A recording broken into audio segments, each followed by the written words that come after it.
just want to give you Yeah. just like a minute because like I know you just hit the 10-year anniversary for the Yes. Samaritan, and I don't know if you want to tell people a little bit about that. Yeah, yeah. Actually, this kind of is a perfect segue. Actually, okay. So, the first book under my imprint, Vantage House Productions, came out 10 years ago last Thursday. It was a series called The Samaritan.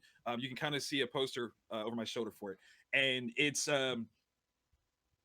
gritty, mature title. It's kind of like, if Punisher had superpowers, this black dude with a hoodie moves into a crime-ridden area and starts systematically cleaning it up, like really hands-on, very aggressive. Um, and it really kicked off everything that I've been producing over the last 10 years, and is a huge celebration for me to kind of hit that benchmark. It has been the best-selling book of my imprint. In fact, over the course of this weekend and me promoting it as this 10-year anniversary piece, I've sold like a bunch more, which is beautiful. So please check out vantagehouse.com, buy some Samaritan books. But in relation to things that you can argue about in terms of the creative space. So if you read the Samaritan series, the first 3 episodes of the Marvel Netflix Luke Cage series of season 1 is almost the exact same story. And I had people, I mean, for years, I've had people like, yo, they ripped you off. Like they stole your stuff.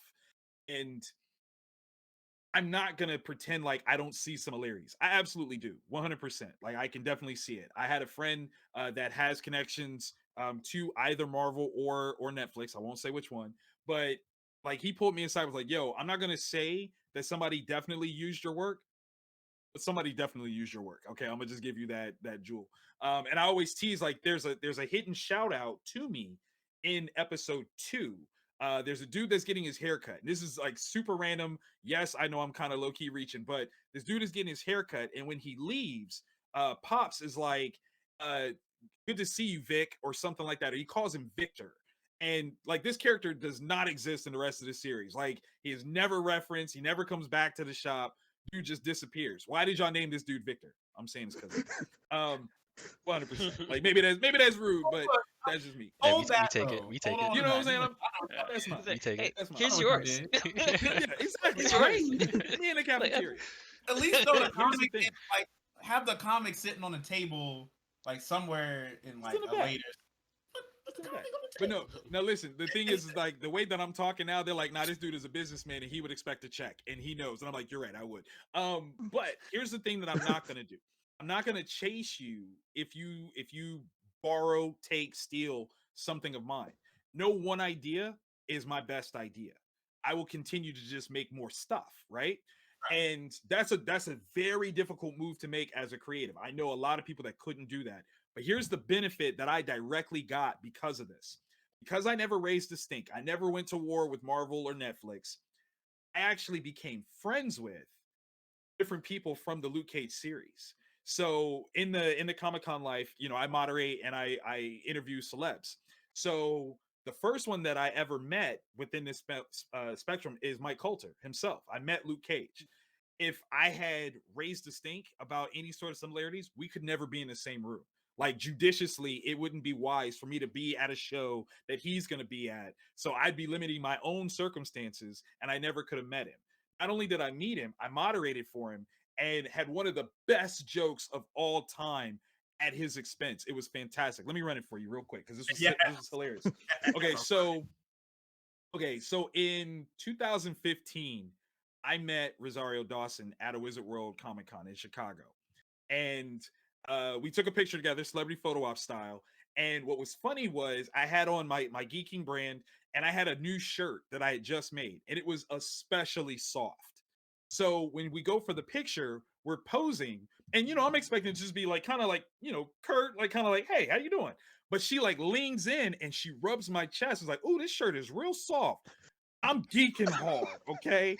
I'm I'm smiling from your camera to his camera. Like I'm just geeking, right? They take the picture. But with this picture, like she's super close. Like everybody can be like anybody that I've shown this picture to, they're like, yo, did you know her? And I'm like, nah, I did like that's the first time I'd ever met her. So anyway, Pull up the picture. We need to find it. I got it. I got it. Just Yo, over I here. was doing Don't it be a right jerk. now. Check my IG. You should It's have on there. I got you. Should have asked her if she wanted to go to Chili's. He was like, "You want to go to Listen. Chili's later?" So this is 2015, right? So I think we had like the first season of Daredevil, but Luke Cage and all that stuff hadn't come out. Let alone Defenders. When, spoiler alert, if you guys haven't seen it, Luke comes home from jail, and him and Rosario's character Claire, they have it, right? They go at it like they coffee. you know, all the coffee. Okay, they spill the Shit, coffee, lashing. they knocking over tables, the whole nine. So Iced coffee. all the iced coffee, hot coffee, like reheated coffee. It was all the coffee. So this joke was Coulter comes out, and the way the table was positioned, he couldn't see that I actually had like a 6-foot banner of Rosario Dawson hanging on the front of the table. He couldn't see it. So he comes to sit down, and not only do I have that, I got this picture of she and I together.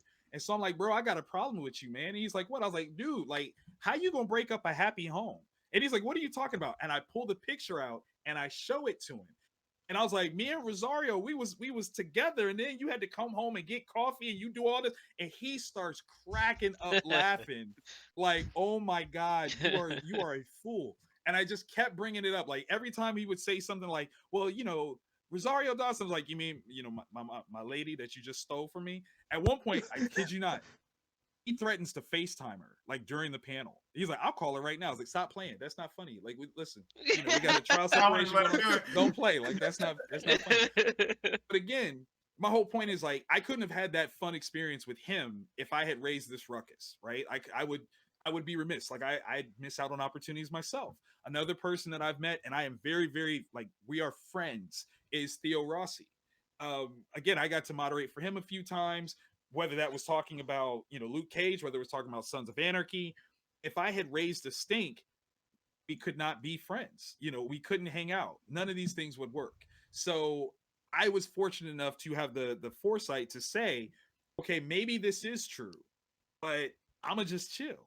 Wait, do you have the picture? Yeah, the picture. Yes. See, bro, you see how she's That dirt look hella soft, my guy. Hey, that smile was real, okay? For Hey, real. You couldn't say you had a relationship with her for a minute and she broke up with you and you're fine with it. Listen. I'm gonna just tell you, that's the most tenderest touch on her hand. Yo, that was me. Come on.